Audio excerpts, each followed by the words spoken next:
The Istanbul Cipher. Chapter 2. Subpart F. We stayed there longer than planned, until the tea went cold and the shadows stretched long across the tiles of the courtyard.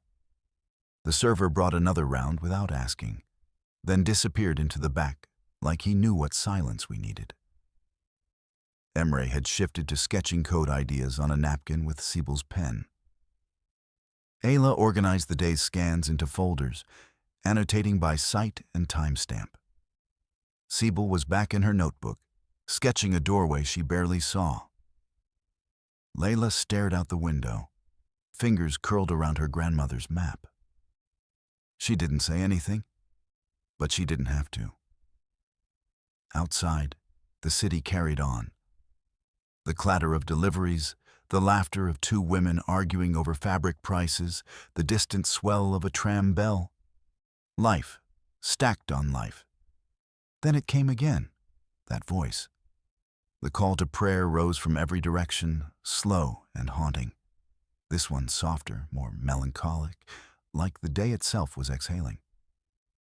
I took a long sip of tea and opened my notebook, flipped past the earlier lines.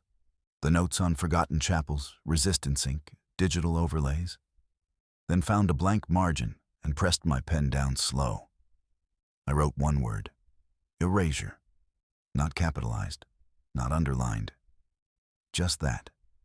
A placeholder for everything they were fighting against, even if they didn't know it yet. Because that's what this chapter was, really. Not a tech sprint, not a team meeting. It was a reckoning. A gathering of memory, fragile and flickering, handed down through generations and now rendered in code and map layers. If these kids didn't preserve it, who would? I closed the notebook and looked at them.